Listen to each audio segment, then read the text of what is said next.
বলে মনে করেন? প্রথমে একটি বিষয়ে ডিসক্লেমার দেওয়া দরকার যে এসডিজি জাতিসংঘের নির্ধারিত 17টি গোল, সাস্টেনেবল ডেভেলপমেন্ট গোল, এই সকল গোলের সাথে ইসলাম কিন্তু একমত নয়। কিছু জায়গায় আমাদের কিছু কনফ্লিক্টও আছে, বিশেষ করে জেন্ডার ইকুয়ালিটির যে গোল, এখানে ট্রান্সজেন্ডার বা LGBTQ ইত্যাদি ইস্যু আছে, যেটার সাথে শরিয়ার সংঘর্ষ রয়েছে।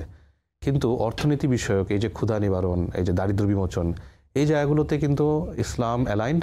এবং বরং আমি আরেকটি জিনিস যেটা বলবো, যে আমরা শরিয়ার আলোকে আরেকটি ডিসিপ্লিনের কথা বলি, মাকাসিদা শরিয়া, দ্য অবজেক্টিভস অফ শরিয়া, শরিয়ার লক্ষ্যসমূহ। এই শরিয়ার লক্ষ্যসমূহ যে বিষয়টা বা যে ফান্ড বা ডিসিপ্লিনটা, এখানে কিন্তু অনেক গবেষণা হয়েছে।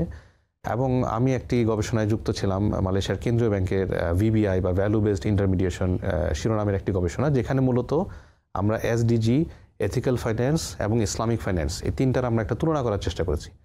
করে মালয়েশিয়ার ইসলামিক ব্যাংকগুলোর জন্য কিভাবে আমরা এই মাকাসিদ শরিয়া বাস্তবায়ন হয়, এই ধরনের নীতিমালা এবং এই ধরনের রিপোর্টিং, এই ধরনের কার্যক্রম, এই ধরনের বিনিয়োগ তারা বাড়াতে পারেন, সেই মূলক পেপার নিয়ে আমরা কাজ করেছি এবং অলরেডি কেন্দ্রীয় ব্যাংক থেকে সেটা আপনার প্রকাশ হয়েছে। আমি যা বলতে চাচ্ছি যে যদি আমরা ওই SDGর চেয়ে আমরা বরং মাকাসিদ শরিয়ার এই ফ্রেমওয়ার্কটাকে দেখার চেষ্টা করি, তাহলে দেখবে এখানে আরও অনেক গভীরভাবে ইসলাম আমাদের এই বিষয়গুলোকে অ্যাড্রেস করছে, শরিয়া আমাদেরকে উৎসাহিত করছে। এবং সেই জায়গা থেকে আপনার যে প্রশ্নটি, জাকাত ওয়াকাফ, আমরা এই ধরনের টুল কিন্তু শরিয়াতে অহরহ, শুধু জাকাত ওয়াকাফ না, কতভাবে আমাদেরকে সাদাকা করার জন্য শরিয়া আমাদেরকে উৎসাহিত করছে। সাদাকা দিলে সম্পদ কমে না, সাদাকা দিলে সম্পদ বাড়ে। ইয়ামহাকুল্লাহুর রিবা ওয়া ইউরবি সাদাকাত, আল্লাহ রাব্বুল আলামিন সাদাকাতকে বাড়িয়ে দেন, এরকম আয়াত এবং হাদিস অসংখ্য।